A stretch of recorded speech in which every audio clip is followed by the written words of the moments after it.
নমস্কার, কেমন আছেন সবাই? পিয়ালি লাইফস্টাইলের আরো একটি ব্লগে স্বাগত জানাই। আজ রবিবার, ঘড়িতে 7:20 মতো বাজে। এখন থেকে আজকের ব্লগটা স্টার্ট করছি। আই হোপ আজকের ব্লগটা ভালো লাগবে। সকালবেলায় আজকে অনেকটা তাড়াতাড়ি ঘুম থেকে উঠে রেডি হয়ে বেরিয়ে পড়েছি, যাচ্ছি ও বাড়িতে।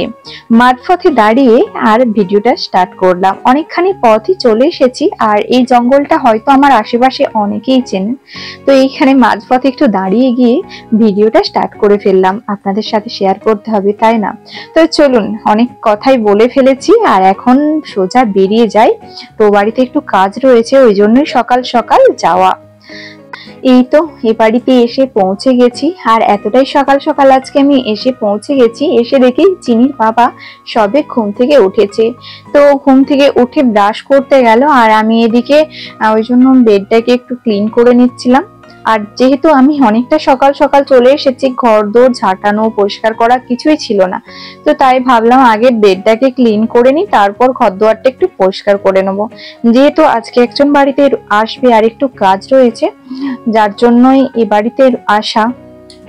তো ওই যে সকাল সকাল চলে এসেছি, আর আগের বাড়ি তো এসেই ড্রেসিং টেবিলটাকে একটু পরিষ্কার পরিচ্ছন্ন করে গিয়েছিলাম। আর এক্ষুনি যিনি আমাদের বাড়িতে আসবেন উনি এক্ষুনি চলে আসবে।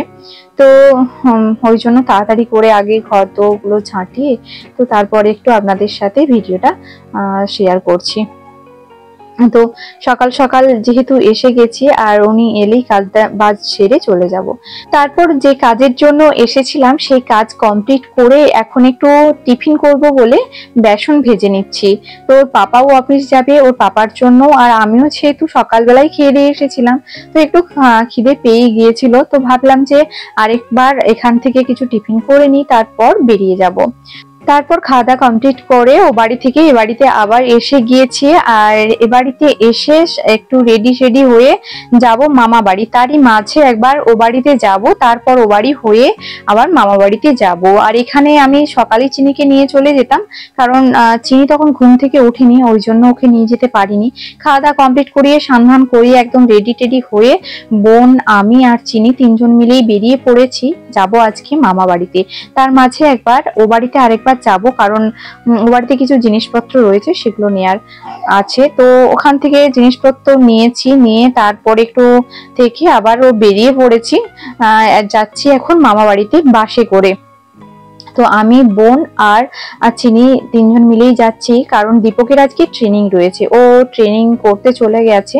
আর আমাদেরকে এখানে রোডে বাসে তুলে দিয়েছিল, তো বাসে তুলে দিয়ে ও বেরিয়ে গেছে। তো এখন আমরা বাসে করে যাচ্ছি, একটা গরুর গাড়ির মতো বাসে চেপেছি, খুব আস্তে আস্তে যাচ্ছে। যাই হোক, ফাইনালি বাস থেকে নেমে আমরা টোটো করে এখন মামা বাড়িতে চলে এসেছি।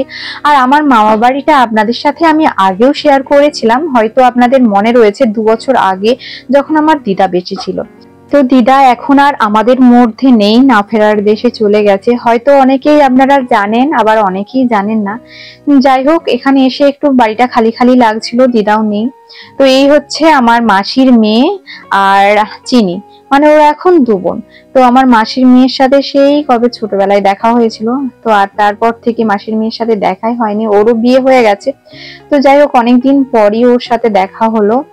আর এই হচ্ছে বিভা শুয়ে রয়েছে, আর আমরা তিনজন বসে একটু গল্পগুজব করছিলাম। তারপর একটুক্ষণ থাকবো, তারপর আমরা বেরিয়ে যাব। আর এখন ঘড়িতে ওই 7:30 মতো বাজে, অনেকটাই রাত হয়ে গেছে। তো মামা কিছুতেই বাড়ি যেতে দিচ্ছিল না, তো আমরা জোরজার করেই বাড়ি যাচ্ছি, কারণ কাল সকালবেলায় আবার অফিসে যেতে হবে। তো এখান থেকে গিয়ে অফিসে যাওয়া একটু সমস্যা হয়ে যাবে, তাই ভাবলাম আর আজকে থেকে লাভ নেই, বাড়ি চলে যাই, কারণ সকালবেলায় উঠে যেতে অনেকটা কষ্ট হবে। আর এখন যদি আমরা যে চিনির পাপার বাড়িতে রয়ে যাই, আবার সকাল সকাল আবার ও বাড়িতে চলে যাব, তাহলে কোনো সমস্যা হবে না অফিস যেতে। এরপর ওই ভেবেই চলে এলাম, আর অনেকক্ষণ দাঁড়িয়ে রয়েছি, বাসই পাচ্ছি না। যদি তাড়াতাড়ি বাস পেতাম হয়তো ওইদিকে টেকার ধরে চলে যেতে পারতাম, তাও পেলাম না। আর এখন আমরা দাঁড়িয়ে রয়েছি, জানি না কটায় বাস রয়েছে। তো অনেকক্ষণ দাঁড়িয়ে থাকার পর 7:45 মতো বাজে এখন, এই মাত্র আমরা বাস সবে পেয়েছি। তো ভাবছিলাম যে হয়তো বাস পাবোই না, চিনির পাপাকে আসতে বলতে হবে, তারপর আমাদেরকে হয়তো বাইক নিয়েই বাড়ি যেতে হবে। কিন্তু না, যাই হোক, দাঁড়িয়ে দাঁড়িয়ে থাকার পর 7:45 বাজছিল তখন বাস এলো। তো আমরা এখন বাসের মধ্যে চেপে গিয়েছি, আর চিনি বাসের মধ্যে চেপে না দুষ্টুমি শুরু করে দিয়েছে। একবার বলে মাঝে বসবো, কখনো সিটের মাঝে দাঁড়িয়ে গিয়ে পেছনে যে লোকজন ছিল তাদেরকে অ্যাপ অ্যাপ করছিল, বকছিল।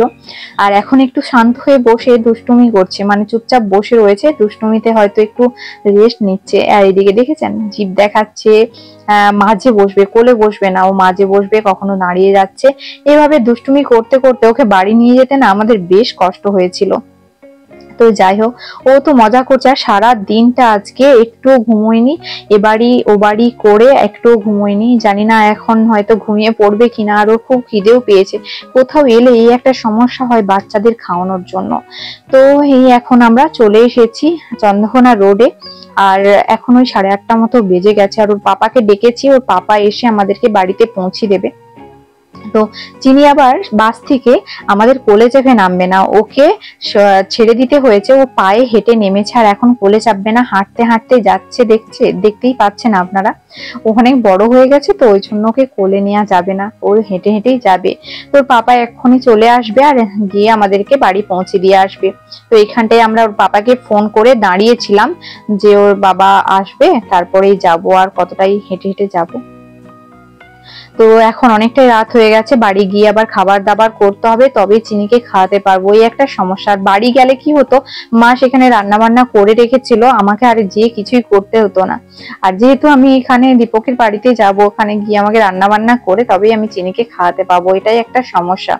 বাড়ি চলে যেতে পারলে ভালো হতো, কিন্তু আমাদের বাড়ি যেতে অনেকটাই রাত হয়ে যাবে, যার জন্য ভাবলাম এখানেই রয়ে যাই, তারপর বাড়ি যাব। তো তারপর বাড়ি এসে চিনিকে একটু ফ্রেশ করিয়ে এখানে রান্না বান্না করে নিয়েছি। ঘড়িতে প্রায় 10টা বেজে গেছে। এখানে ডিম সেদ্ধ, আলু সেদ্ধ আর ডাল, এটাই করেছে আজকে রাত্রের মেনু। চলুন চিনিকে খাইয়ে দিই, আর এখানেই আজকের ব্লগটা শেষ করি। সবাই ভালো থাকবেন।